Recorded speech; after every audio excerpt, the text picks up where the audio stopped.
Graça e paz, meus irmãos. Abram as suas Bíblias no livro de Lucas, capítulo 1. Nós vamos fazer a leitura e o breve estudo dos versículos 18 a 25. Versículo 18. Então perguntou Zacarias ao anjo: Como saberei isto? Pois eu sou velho e minha mulher avançada em dias. Respondeu-lhe o anjo: Eu sou Gabriel, que assisto diante de Deus, e fui enviado para falar-te e trazer-te estas boas novas. Todavia, ficarás mudo e não poderás falar até ao dia em que estas coisas venham a realizar-se, porquanto não acreditaste nas minhas palavras, as quais a seu tempo se cumprirão. O povo estava esperando a Zacarias e admirava-se do tanto que se demorasse no santuário, mas saindo ele, não lhes podia falar. Então entenderam que tiveram uma visão no santuário, e expressava-se por acenos e permanecia mudo. Sucedeu que, terminados os dias do seu ministério, voltou para casa. Passado estes dias, Isabel, sua mulher, concebeu e ocultou-se por 5 meses, dizendo: Assim me fez o Senhor, contemplando-me para anular o meu opróbrio perante os homens. Aqui no versículo 18 diz assim: Então perguntou Zacarias ao anjo: Como saberei isto? Pois eu sou velho e minha mulher avançada em dias. Meus irmãos, Zacarias, como qualquer um de nós seres humanos, pequenos, fracos e finitos, ficou incrédulo naquele momento, pois o que o anjo estava lhe dizendo parecia impossível aos olhos humanos. A esposa de Zacarias era estéril e já havia passado da idade fértil, então era biologicamente impossível que tivessem filhos. Nós somos seres limitados, mas o poder de Deus não. Vou citar aqui algumas referências bíblicas para fortalecer o nosso entendimento. A primeira está em Lucas 1:37. Porque para Deus não haverá impossíveis em todas as suas promessas. Em Lucas 18:27 diz assim: Mas ele respondeu: Os impossíveis dos homens são possíveis para Deus. Lá em Mateus 19:26 diz assim: Jesus, fitando neles o olhar, disse-lhes: Isto é impossível aos homens, mas para Deus tudo é possível. Agora, lá no Antigo Testamento, Gênesis 18:14 diz assim: Acaso para o Senhor a coisa demasiadamente difícil? Daqui a 1 ano, neste mesmo dia, desse mesmo tempo, voltarei a ti e Sara terá um filho. Lembrando que Sara também era estéril. E em Jó 42:2 diz assim: Bem sei que tudo podes, e nenhum dos teus planos pode ser frustrado. Deus não mudou e nunca vai mudar. Suas promessas vão se cumprir, mas não no nosso tempo, e sim no tempo dele. Mesmo que tudo ao nosso redor mude, suas promessas são inabaláveis. Devemos nos lembrar de uma coisa muito importante: a vontade de Deus não tem nada a ver com o que eu ou você queremos. Deus é supremo e sua vontade permanece independente de mim ou de você. Se Deus quiser, Ele é Deus. E se Ele não quiser? Ele continua sendo Deus. Versículo 19. Respondeu-lhe o anjo: Eu sou Gabriel, que assisto diante de Deus, e fui enviado para falar-te e trazer-te estas boas novas. Gabriel é um dos principais anjos e atua como um mensageiro divino. O nome Gabriel em hebraico significa homem ou emissário de Deus. Ele é conhecido por transmitir revelações importantes e boas notícias. Versículo 20. Todavia, ficarás mudo e não poderás falar até ao dia em que estas coisas venham a realizar-se, porquanto não acreditaste nas minhas palavras, as quais a seu tempo se cumprirão. Ao duvidar da mensagem divina, quando a incredulidade falou mais alto do que a fé, o silêncio forçado de Zacarias serviu tanto como uma disciplina pela sua incredulidade, como também faria parte do milagre, para que não só Zacarias, mas que todos crescem. Versículo 21. O povo estava esperando a Zacarias e admirava-se de que tanto se demorasse no santuário. O povo aguardava a saída para receber a bênção sacerdotal. Uma referência bíblica da bênção está em Números 6, 24 a 26. O Senhor te abençoe e te guarde. O Senhor faça resplandecer o rosto sobre ti e tenha misericórdia de ti. O Senhor sobre ti levante o rosto e te dê paz. Mas desta vez estavam preocupados com sua demora incomum lá dentro. Versículo 22. Mas saindo ele, não lhes podia falar. Então entenderam que tiveram uma visão no santuário, e expressava-se por acenos e permanecia mudo. Quando Zacarias saiu gesticulando e sem conseguir falar, o silêncio dele foi um sinal. Em vez de palavras humanas de bênção, o povo entendeu que Deus havia operado um milagre ali dentro. Versículo 23.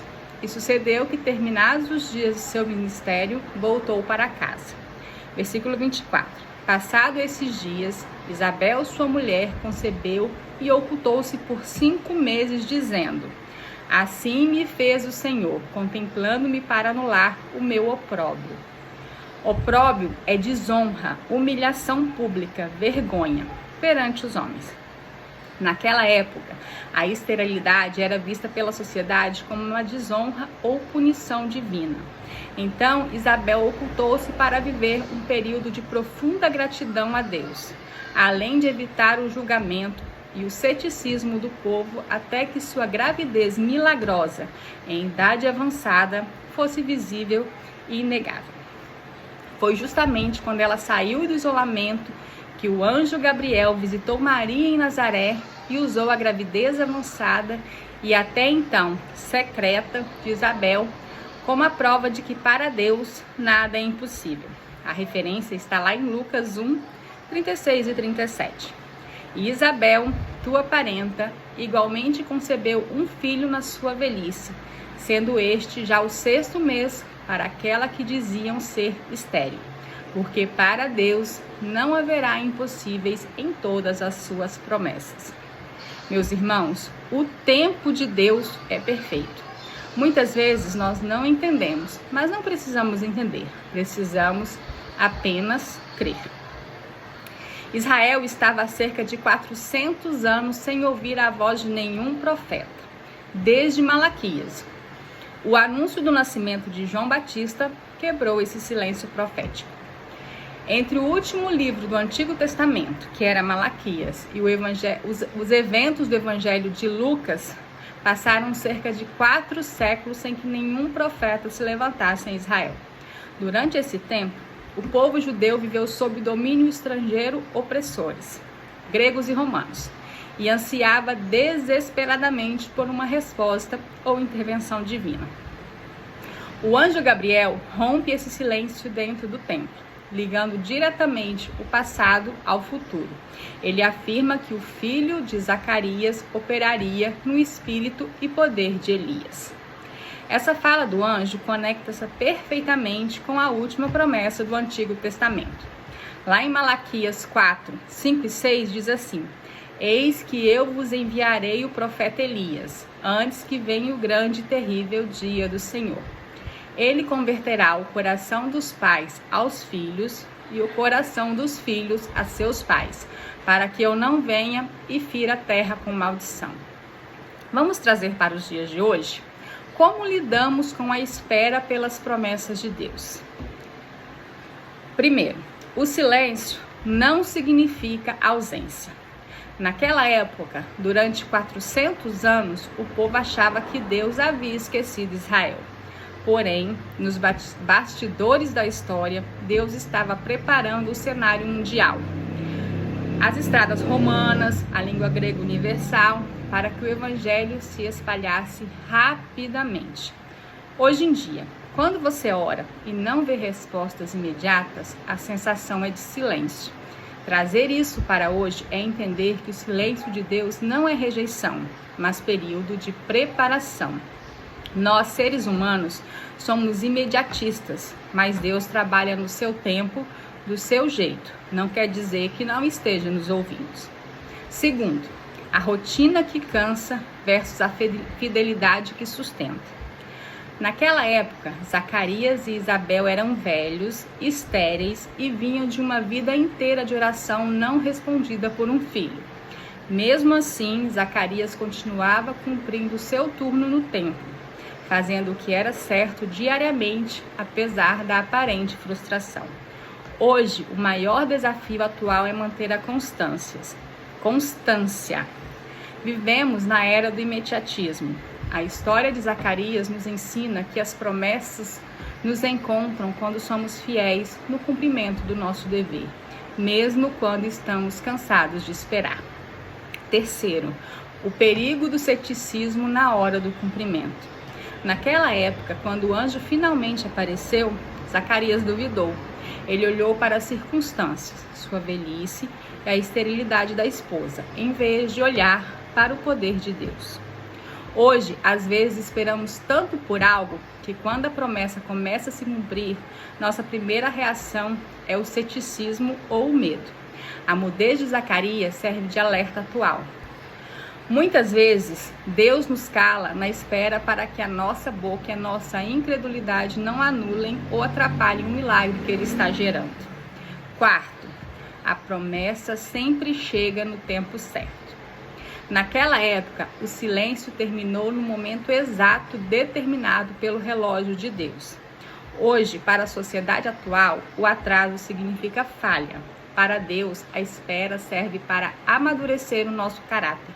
Se a promessa de João Batista tivesse vindo 20 anos antes, ele não seria o precursor de Jesus para preparar o seu caminho.